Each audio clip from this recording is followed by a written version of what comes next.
Sí, porque, por ejemplo, si nosotros a nuestros estudiantes, por ejemplo, les dijéramos, estudien todos los días como si mañana tuvieran examen, Me acuerdo siempre, sí.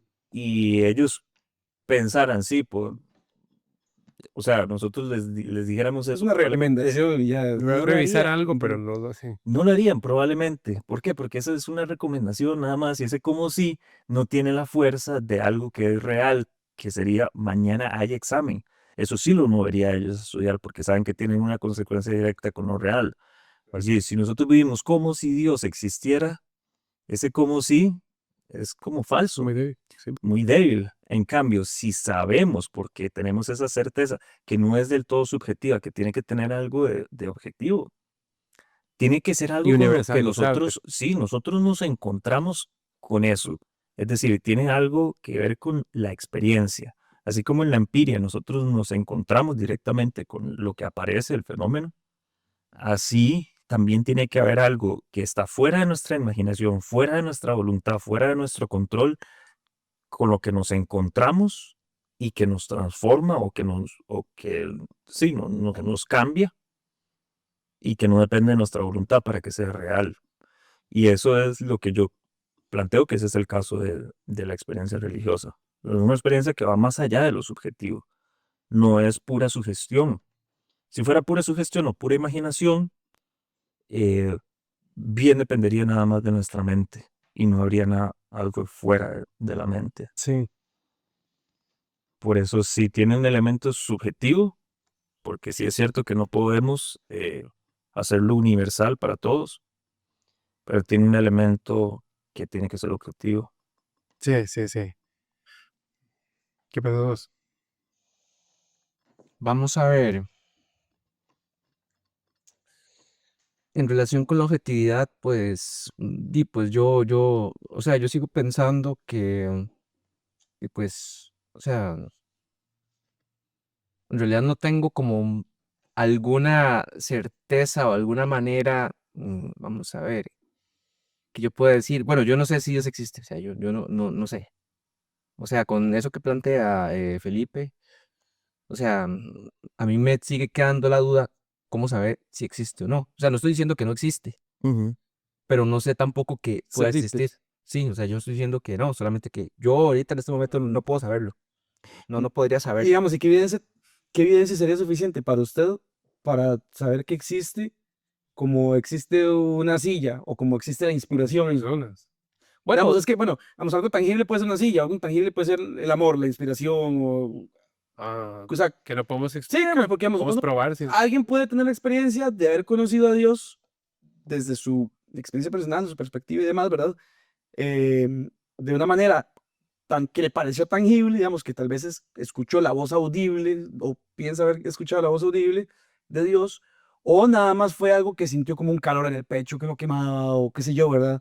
Y son cosas más, o nada más vio que las cosas, después de orar o de pedir algo en específico, las cosas empezaron a confabular en su favor, o una cosa así. sí, digamos, ¿Qué experiencia cree usted que sería, sí, necesaria o suficiente? filosóficamente, sí. Sí, para uno decir, bueno, es fuerte la posibilidad de que sí exista.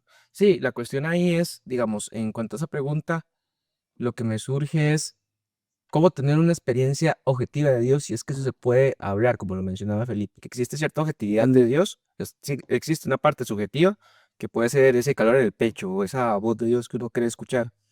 Pero entonces habría que aclarar que es una experiencia objetiva de Dios, ¿verdad? Que todavía no me queda claro porque no es algo que haya aterrizado. Digamos, Ujú. no sabría cómo plantearlo, cómo concretarlo. Tal vez yo le podría dar algún argumento desde la evidencia del testimonio, digamos, de la vida de otras personas que creen. Por ejemplo, si nosotros sabemos, por el conocimiento normal, como conocemos el mundo, no podemos entender lo que la fe dice, no lo podemos conocer. Dios entonces sería exactamente lo mismo, o sea, en cuanto a la idea de Dios, epistemológicamente sería igualada como la del universo o la del alma, como en Kant, ¿verdad?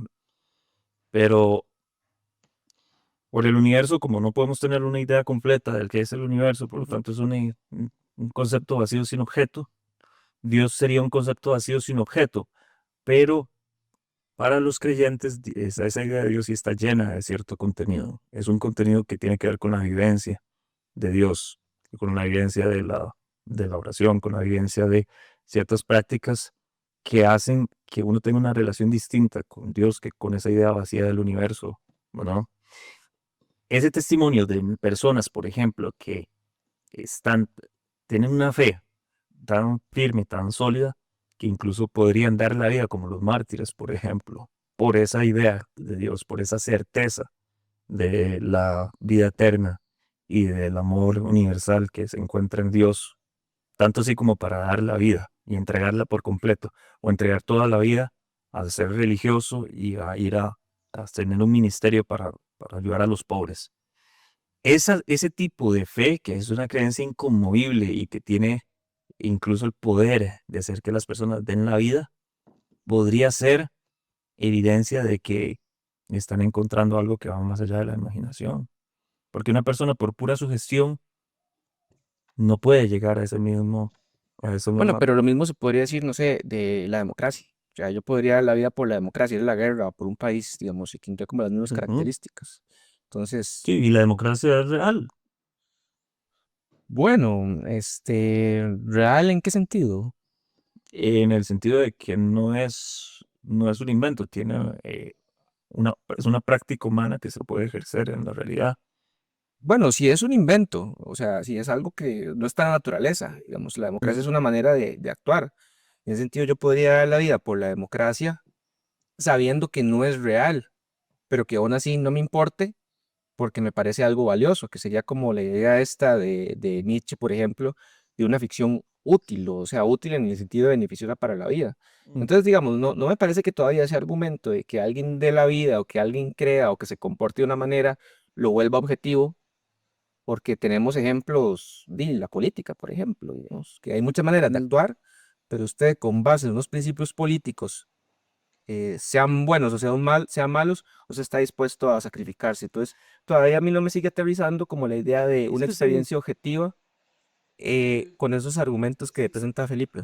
Bueno, lo que nada más para aportar ahí, que incluso está en la misma, en Alemania en 1940 y bien Sí, menudo hay gente que daba la vida por exacto, este sistema sí. ideológico, ¿verdad? Que, Dios, Y eso no lo vuelve, digamos, pe- objetivo, o no lo vuelve objetivo en un incluso, sentido. Sheldora, Es que, digamos, el tema de la importancia de que la experiencia sea subjetiva es la libertad que se le da a la persona a tener la posibilidad de decidir. O sea, yo puedo terminar decidiendo, voy a creer en esto y podría ser que yo dé la vida por algo que al final no tenía sentido, pero Ujú. es mi decisión. Sí, yo todavía, Entonces, yo creo que la parte, la mitad que es subjetiva, aunque no hemos explicado el objetivo, es posible o es necesaria para que la persona pueda elegir, porque al final nunca va a tener, o sea, esa es yo creo que la condición, y por eso Dios permite que sea así.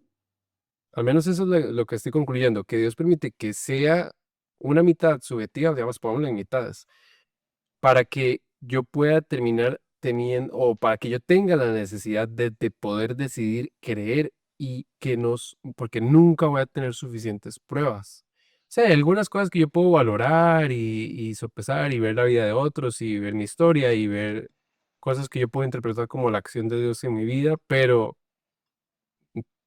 tendrá que decidirlo. Porque si no, entonces, si fuera tan fehaciente, de al final no me quedaría como más opción, sería como muy ilógico no creer en algo que es evidente.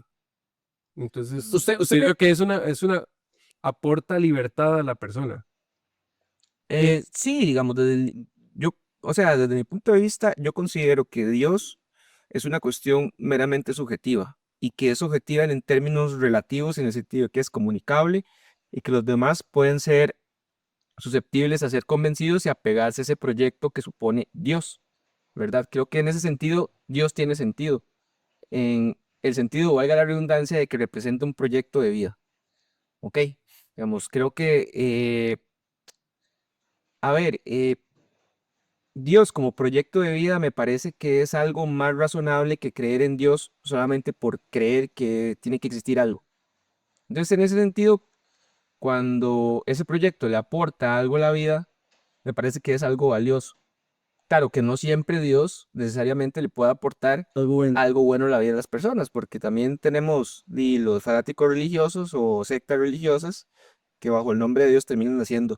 Entonces, creo que esa es una pregunta meramente ética, que creo que el sentido de Dios está en la ética, en qué hago yo con este proyecto para mejorar quizá la sociedad, mi vida, la vida de los demás. Creo que en ese sentido sí tendría sentido, valga la redundancia. Y bajo esa perspectiva, ¿usted cree que es posible o imposible conocer a Dios empíricamente?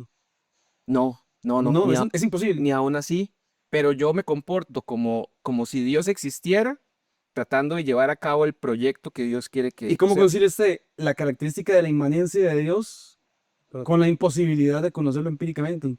Ok, porque es una idea. En ese sentido, una idea no se puede conocer empíricamente. Pero es inmanente. Sí, exacto. O sea, que las ideas, porque sean tal cual inmateriales, no significa que están fuera del universo. Nada Porque más son están concretables más dentro. acá y no más allá, eso es todo. Sí, porque fuera del universo, ¿qué voy a hacer yo? O sea, yo ni siquiera puedo llegar ahí, ni siquiera lo puedo pensar. Entonces, ¿para qué quiero pensarlo fuera del universo? Yo ocupo, digamos, cambiar la realidad que tengo, aunque sea por poco, para bien de acuerdo a lo que Dios quiere que sea. Pero ¿por qué no se puede, nada más tengo una duda, ¿por qué no se puede empíricamente probar una idea? Es que las ideas son producto de la mente. Las ideas en Kant, Sí, esas. es producto de la mente. O sea, Están en la razón, son 3 ideas. Del universo no podemos tener, como por ejemplo, de algún objeto limitado y finito, un conocimiento eh, total, digamos, ¿sí? Con contenido. Porque Ilimitado. Sí, e infinito. No, o sea, como concebir completamente el universo, porque dije, si está no infinito, sabemos si no tiene podemos, forma, si exacto, no tiene podríamos límites, dimensionar y qué significa que tenga límites, qué significa que no tenga límites, cuesta mucho que tenga entender eso, forma. porque es contraintuitivo, entonces no lo podemos entender como objeto, como si podemos entender, ¿verdad? Entonces lo mismo pasa con el alma y lo mismo con Dios. Esas ideas son las que dice El universo, alma y Dios. el universo, alma y Dios, digo, mundo, universo y Dios.